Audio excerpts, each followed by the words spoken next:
Peace keeping force পাঠাতে হবে, শান্তি রক্ষা বাহিনী পাঠাতে হবে বাংলাদেশে। মমতা ব্যানার্জি পশ্চিম বাংলার হিন্দু ভোটের দিকে এখন টার্গেট হয়েছে। পশ্চিম বাংলার মুসলমান ভোটদের পকেটে ঢুকিয়ে দিয়েছে বিজেপির ভয় দেখিয়ে। কারণ হচ্ছে শুভেন্দু অধিকারী রাত দিন পশ্চিম বাংলার মুসলমানদেরকে টার্গেট করে করে গালি দিচ্ছে। মমতা ব্যানার্জির পুলিশ তাদের বিরুদ্ধে ব্যবস্থা নিচ্ছে না, কারণ মমতা ব্যানার্জি খুশি হচ্ছে যে যত মুসলমানকে ভয় দেখাবে শাসকের পকেটে তত ঢুকবে। এবার দরকার এখন হিন্দু ভোট, সেই জন্য পিস কিপিং ফোর্স পাঠাতে বলছে। পিস কিপিং ফোর্স বা শান্তিরক্ষা বাহিনী কোথায় কোথায় পাঠাতে হয়, কেন পাঠাতে হয় উনি ভালো করে জানেন, তারপরেও বলছে। আমি ওই বিতর্কে না গিয়ে চুরি ফিরে আসি। মণিপুরে 2.5 বছর 3 বছর হতে চললো জাতি দাঙ্গা হচ্ছে। আমাদের ভারতবর্ষের মধ্যে আমাদের একটা অঙ্গরাজ্যে প্রায় 400 জনের অধিক মারা গিয়েছে। হাজার হাজার মানুষ বাড়ি ছাড়া, ধর্মস্থান আক্রান্ত হচ্ছে। মহিলাদের সাথে ধর্ষণ করে তাকে রাস্তায় নোংরা উলঙ্গ করে ঘোরাচ্ছে। ওখানে কি ফোর্স পাঠাতে হবে মমতা ব্যানার্জি একবারের জন্য বললেন না। উত্তরপ্রদেশের সাম্বরে মসজিদের নিচে নাকি মন্দির আছে, সার্ভে করার নাম করে 1991 সালে ওয়ার্শিপ অ্যাক্টকে লঙ্ঘিত করে ওখানকার যিনি বিচারপতি আছেন শোষণ কোর্টের সংবিধানকে উল্লঙ্ঘন করে মানুষ মানুষের সাথে বিভেদ লাগে হয়তো, সেই ধরে যে পিটিশন করেছে সেই পিটিশনকে মান্যতা দিয়ে সার্ভের নাম করে ওখানকার মুসলমানদের 6 জনকে খুন করা হলো। ওইখানে কোন ফোর্স পাঠাবে মমতা ব্যানার্জি একবারের জন্য বললেন না। আমরা তো আশা করবো নাকি যদি বাংলাদেশে ফোর্স পাঠানোর কথা বলে, আমাদের অঙ্গরাজ্যের ফোর্স পাঠাবার কথা তো তিনি বলবেন, উনি বললেন না। উত্তরাখণ্ডে দেখুন, ছত্তিশগড়ে দেখুন, আজ দলিত হওয়ার জন্য উত্তরপ্রদেশে বাইক চালিয়ে গিয়ে চলে গিয়েছিল একটা জঙ্গি অপরাধ, ওখানে দলিতকে পিটিয়েছে। ওখানে কোন ফোর্স পাঠানো দরকার উত্তরপ্রদেশে? ওখানে দলিতদের উপরে অত্যাচার বন্ধ করার জন্য, মধ্যপ্রদেশে আদিবাসীদের উপরে অত্যাচার বন্ধ করার জন্য, মাওবাদী থেকে দিয়ে আদিবাসীদেরকে হত্যা করে জমি জঙ্গলকে দখল করে নিয়ে যে প্রচেষ্টা চলছে, এটাকে বন্ধ করার জন্য কোন ফোর্স মধ্যপ্রদেশে পাঠানো দরকার সেই নিয়ে তিনি একবারও বললেন না। এটা আমাদের একটু ভাবতে হবে, ভাবার সময় এসেছে। এটা এখানে 2026 করে অনেকে বললো, আরে 2026 পর্যন্ত বাঁচতে পারবো কি কেউ গ্যারান্টি নিতে পারবে ভাই? আমি 2026 ভাববো না, আমি এখন বেঁচে আছি, আমি এটা নিয়ে ভাববো। আপনারা আমাকে সুযোগ দিয়েছেন বলার, আমাকে পাওয়ার দিয়েছেন, আমার কণ্ঠটা বিধানসভার মধ্যে কেউ আটকাতে পারবে না। যতটুকু সুযোগ দিয়েছেন সব প্রশ্নটা আমি ঠিক করে এনজয় করবো এবং সেটা বাস্তবায়ন করবো। 2026-এ কে বাঁচবে কে মরবে কোনো গ্যারান্টি আছে? আমার তো বাংলাদেশ হুমকি দিচ্ছে, আমি বিশাল ভয় পেয়ে গেছি ভাই, কলকাতা নাকি দখল করে নেবে। এই নাটক হচ্ছে নাকি? বাংলাদেশে যে আর্মি আছে আমাদের রাজ্যে সিভিক ভলেন্টিয়ারের সমান, আর আমাদের দিক থেকে আবার কে বলে চট্টগ্রাম দখল করে নেবো। এগুলো হচ্ছে কোন রাজ্যকেও দখল করে দেশকেও দখল করবে না ভাই।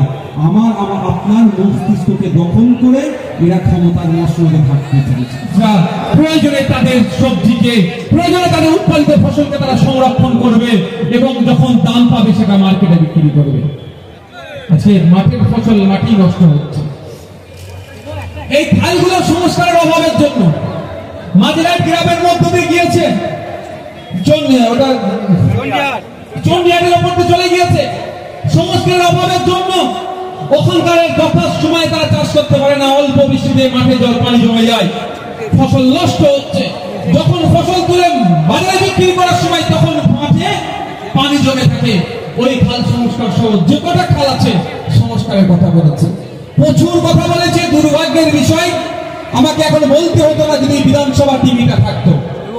এই আপনাদের আবারও বলছি, আপনারা জনগণ আপনাদেরকে চিৎকার করতে হবে যে আমাদের ভোটে নির্বাচিত জনপ্রতিনিধি বিধানসভার মধ্যে গিয়ে চুপচাপ বসে আছে না আমাদের হয়ে গলা ফাটাচ্ছে, আমাদের অভাব অভিযোগের কথা সেখানে তুলে ধরছে।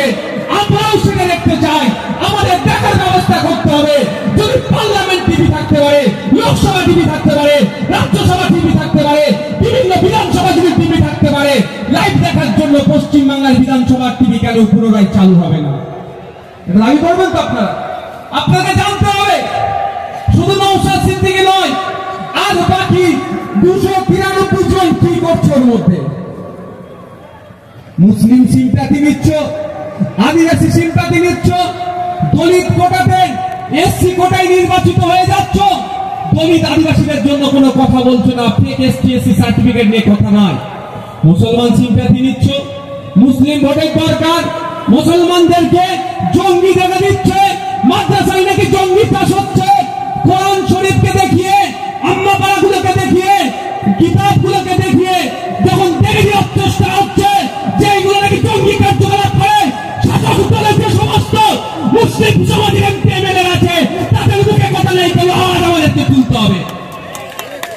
তারা তো আওয়াজ তুলবে, নওশাদ সিদ্দিকী সব বলবে। আরে আমি তো বলার জন্য নিয়ে এসেছি, মুসলমানকে জঙ্গি অন্যায় ভাবে জঙ্গি বলে যেমন তার বিরোধিতা করবো, কোন আদিবাসী ভাইকে অন্যায় ভাবে মাওবাদী বলে তারও বিরোধিতা করবো। আর তুমি তো মুসলমানদের ঠেকা নিয়ে বসে আছো ভাই, তুমি তো বলছো মুসলমানরা বিপদে আছো, আমাকে ভোট দাও, নাহলে তুমি উদ্ধার হবে না। তুমি কেন চুপ আছো? আজকে অবাক লাগছে, অবাক লাগছে।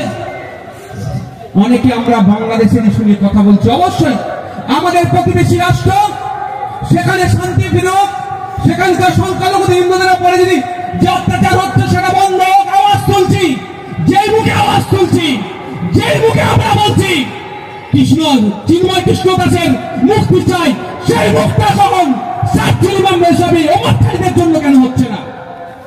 সেই মুক্তি কেন আরো যারা 4 বছর 5 বছর 8 বছর 10 বছর জেলে বসে আছে বসছে তাদের জন্য কেন হচ্ছে না? এই বিচারিতা বন্ধ হোক। গতকালকে আমি গিয়েছিলাম বঙ্গ সংস্কৃতি অনুষ্ঠান কল্যাণীতে, সেখানে গিয়ে এই মর্মে আলোচনা হচ্ছিল। সেখানেও আমি বলে এসেছি যে আমরা প্যালেস্টাইন ইসরায়েলের লড়াই হচ্ছে, যেভাবে ইসরায়েল প্যালেস্টাইনকে দখল করার চেষ্টা করছে, আমরা প্যালেস্টাইনের পক্ষ থেকে এবং ইসরায়েলের বিরোধিতা করি। ইউক্রেন রাশিয়া যে লড়াই চলছে, রাশিয়া যেভাবে ইউক্রেনের উপরে বোমাবাজি করছে, আমরা ইউক্রেনের পাশে থেকে রাশিয়ার বিরোধিতা করি।